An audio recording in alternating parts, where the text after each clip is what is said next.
अब देखिए बाबू, हम यहाँ पे क्या देख रहे थे, आपका हमने फेरिंग्स को बता दिया था आपका, यानी ग्रसनी के बारे में आपको अच्छी तरह से समझा दिया था। और हम क्या देखेंगे अब लैरिंग्स के बारे में कि लैरिंग्स यानी कि आपका स्वर तंत्र क्या होता है। इसके पहले लेक्चर में हमने आपको अच्छे से समझा दिया आपको जो स्वर तंत्र होता है ये आपके आपके श्वास नली में वॉइस बॉक्स की तरह काम करता है। वॉइस बॉक्स काम करता है, वॉइस बॉक्स। देखिए आपका यही ना स्वर तंत्र है, यही हमने बताया था ना कि ये क्या है आपका स्वर तंत्र। देखिए हम बोल रहे हैं तो क्या होता है, हमारे आवाज में कंपन हो रही है, इसका मतलब ये स्वर तंत्र होता है। ये आपके वॉइस को निकालने का काम करते हैं, यानी किसे हम क्या बोलते हैं, इसीलिए इसको हम बोलते हैं वॉइस बॉक्स बोलते हैं। इसमें कोई दिक्कत आपको नहीं हुई होगी। तो वही बात हमने लिखा है स्वर तंत्र यानी कि लैरिंग्स। यह ग्रसनी के नीचे, आपको पता है ना यहाँ पे ग्रसनी होती है, मुख गुहा के अंतिम जो भाग उसे ग्रसनी बोलते हैं। यह ग्रसनी के नीचे पाया जाता है। यह आवाज निकालने में सहायक है। क्या करता है वो, यह आवाज निकालने में सहायक है, अतः इसे वॉइस बॉक्स कहते हैं। पक्षियों में ना बाबू, पक्षियों में यही लैरिंग्स ना सैरिंग्स बन जाता है। जो पक्षी होते हैं, इसी जो पक्षी होते हैं, पक्षियों में जो लैरिंग्स होते हैं वो सैरिंग्स हो जाते हैं। और इसीलिए जो पक्षी का आवाज होता है ना कुछ अजीब आता है, एकदम काय काय काय, अजीब सा आवाज, गुटरू गुटरू गुटरू कुछ कुछ करके आवाज आता है बाबू। तो क्यों आते हैं, क्योंकि जो लैरिंग्स होते हैं, हम आपको कल समझाया था, अब जो लैरिंग्स होते हैं किसी किसी में लैरिंग्स की वजह से उसका आवाज क्या होती है, काफी मधुर होती है, काफी मीठे होती है। लेकिन पक्षियों में लैरिंग्स जगह पे ना सैरिंग्स पाया जाता है, और इसे सैरिंग्स की वजह से उसका आवाज कैसा होता है, बहुत अजीब सा आवाज होता है, एकदम अच्छा नहीं लगता है। जैसे काय काय काय कौवा बोलेगा, गुटरू गुटरू गुटरू, कुछ कुछ मतलब पक्षी की आवाज अलग अलग टाइप के आवाज जो होते हैं आपके, किसके वजह से होते हैं, आपके सैरिंग्स की वजह से। मतलब क्वेश्चन पूछता है कि जो पक्षियों में वॉइस बॉक्स का काम कौन करता है, तो लैरिंग्स नहीं बाबू, सैरिंग्स करता है। लैरिंग्स मनुष्य में होता है और पक्षियों में क्या होता है बाबू, सैरिंग्स होते हैं। अगला पॉइंट आपका क्या है, लैरिंग्स पर एक कपास पाया जाता है। आपको याद करो बाबू, यहाँ पे आपको हम समझा रहे थे, ये आपका है, ये है ग्रसनी, ठीक है, और ये है आपका क्या है, लैरिंग्स है। ये क्या है आपका, ये है आपका ग्रसनी, ये है आपका ग्रसनी है, और ये क्या है आपका नीचे, इस ग्रसनी के ठीक नीचे क्या होता है आपका, क्या होता है, स्वर तंत्र, स्वर तंत्र। और स्वर तंत्र के ठीक नीचे होता है आपका क्या होता है, ट्राइकिया। और ट्राइकिया यहाँ पे जाकर के क्या होते हैं, एक भाग, इसका दो भाग हो जाता है, एक होता है, एक ग्रसनी है, और ग्रसनी के ठीक नीचे होता है स्वर तंत्र। इसी स्वर तंत्र के ऊपर ना बाबू एक ऐसे करके एक कपास पाए जाते हैं। ये क्या होते हैं बाबू, कपास पाए जाते हैं। क्योंकि आपको पता है ना बाबू कि ग्रसनी में भोजन भी आते हैं और हवा भी आते हैं। तो कैसे आपको भोजन कैसे पता है कि हमको निगल द्वार में जाना है, यही निगल द्वार है, तो वहां पे होता है एपिग्लोटिक्स।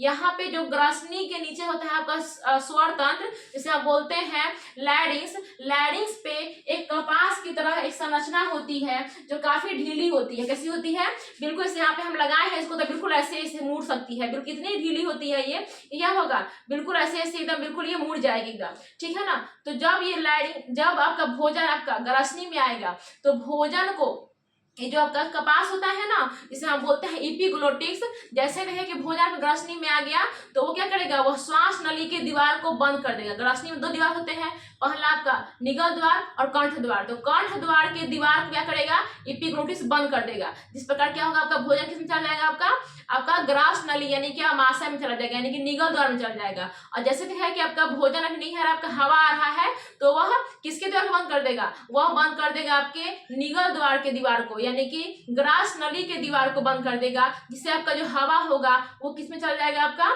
किस में चल जाएगा, ट्राइकिया में, यानी कि श्वास नली में चल जाएगा। तो ये जो एपिग्लोटिक्स होती है ना वो यहाँ पे होती है। इसे आपका क्या है, ग्रसनी है, और इस ग्रसनी के जो आपका बुलबुल भाग दिख रहा है इसे हम बोलते हैं, क्या बोलते हैं बाबू, लैरिंग्स। और लैरिंग्स के ठीक ऊपर होता है आपका एपिग्लोटिक्स, जो आपको ये दिखाता है कि भोजन आया। जब भोजन आएगा बाबू तो क्या कर देगा, वो श्वास नली की दीवार को बंद कर देगा, और जब आपका हवा आएगा तो भोजन वाला जो दीवार होती है जिसे हम निगल द्वार बोलते हैं, यानी कि जो ग्रास नली होती है उसके दीवार को बंद कर देगा। तो इस प्रकार आपका हवा और भोजन अच्छे से आपका फेफड़ा में और आमाशय में जाते रहता है। लेकिन जैसे कभी कंफ्यूजन की वजह से आप खा भी रहे हो और सोच भी रहे हो, उस कंफ्यूजन में कभी कभार क्या होता है कि एपिग्लोटिक्स पगला जाता है, यानी कि ओवर कंट्रोल, जब कंट्रोल नहीं हो पाता है, अच्छे से कन्वेंस नहीं हो पाता है, जिसकी वजह से क्या हो पाता है, लैरिंग्स को समझ में नहीं आता है कि हम भोजन आ रहा है तो हम इधर मुड़े कि इधर मुड़े, क्योंकि आप उस समय खा भी रहे हो, कुछ और सोच रहे हो कि हमको उसके साथ घूमने जाना है, हमको उसको धोना है, उसको क्या करना है, बहुत कुछ बातें सोच रहे हो। जिसकी वजह से क्या होता है, जो आपका भोजन के कण होते हैं ना,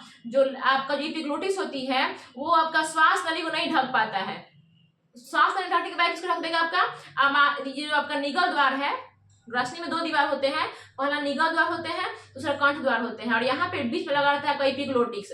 तो जो एपिग्लोटिक्स है ना बाबू, कंफ्यूज जब हो जाएगा ना क्या करेगा, जब देखेगा कि भोजन आ रहा है और आप बहुत कुछ सोच भी रहे हैं तो उसको कंफ्यूजन में कुछ समझ में नहीं आएगा कि हम किसके दीवार को बंद करें, आपका भोजन की दीवार को बंद करें कि श्वास नली दीवार को बंद करें। तो गलती से क्या करेगा ना, आपका निगल द्वार को ही बंद कर देगा। इसकी वजह से क्या होगा, आपके भोजन के कुछ कण जो होंगे कंठ द्वार में चले जाएंगे। जब कंठ द्वार में जाएंगे तो क्या होगा, जब जैसे ही भोजन कंठ द्वार में जाएंगे आपको हिचकी आएगी। कंठ द्वार में भोजन का कण जाएगा तो क्या होगा, फेफड़ा कहेगा अरे अरे हमारे पास तो हवा चाहिए, तुम कहाँ से आ रहा है, तुमको कौन भेज दिया यहाँ पे। उसकी वजह से क्या होगा, फेफड़ा उसको पुश करेगा, ऊपर की तरफ प्रेस करेगा, जिसकी वजह से क्या होती है, आपको हिचकी आती है या फिर काफी जोर से सड़क भी आ जाती है। ठीक है ना, तो ये बातें आपको हमने कल के वीडियो में क्लियर कर दिया है। ठीक है, तो यही बात हमने यहाँ पे लिखा है कि लैरिंक्स पर एक कपास पाया जाता है, इसे इपीग्लोटिक्स यानी कि इपीग्लोटिक्स कहते हैं।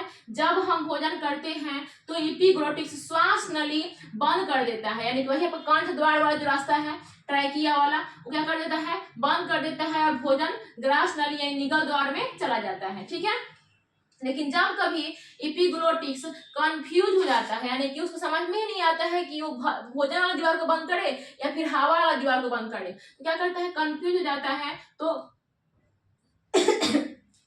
सॉरी, भोजन के कुछ कण नहीं, यहाँ पे कण होगा, भोजन के कुछ कण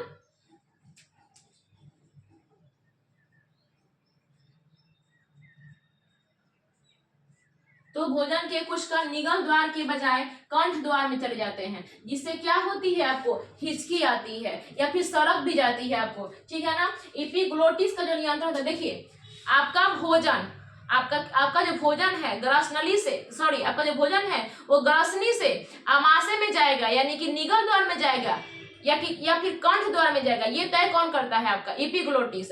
और एपिग्लोटिस को नियंत्रण कौन करता है, एपिग्लोटिस को कौन कहता है कि भोजन आपको आ रहा है आप श्वास नली द्वार को बंद कर दीजिए, या फिर हवा आ रहा है आप निगल द्वार वाला द्वार को बंद कर दीजिए, इसको कौन कंट्रोल करता है। तो आपका दिमाग में होता है मेडुला ऑब्लंगेटा, यहाँ पे होता है, जो मेडुला ऑब्लंगेटा होता है ना वो यहाँ पे होता है, मेडुला ऑब्लंगेटा उसको बोलते हैं, वो यहाँ पे होते हैं, दिमाग के जो आपका चीफ ऑफ हेड होता है यहीं पे होता है, और यहीं पे जो आपका होता है ना वही कंट्रोल करता है, किसको, क्वेश्चन पूछता है कि एपिग्लोटिस को कंट्रोल कौन करता है, आपका मेडुला ऑब्लंगेटा।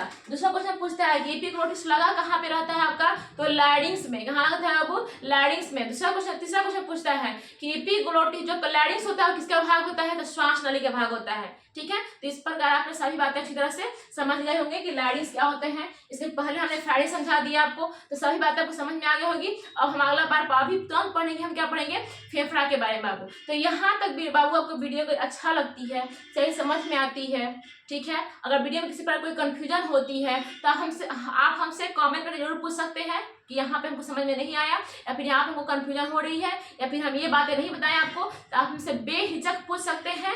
अगर बाबू वीडियो आपको अच्छी लगती है तो वीडियो को लाइक, सब्सक्राइब और शेयर जरूर करें। चलिए इतना ही कह करके मैं वीडियो को यहीं पे स्टॉप करती हूँ। अगला वीडियो हम आगे देखेंगे फेफड़ा के बारे में, आपका एल्वियली के बारे में, ब्रोंकाई के बारे में, ब्रोंकियोलिस के बारे में, सब देखेंगे इसके अगले नेक्स्ट वीडियो में। चलिए, थैंक यू।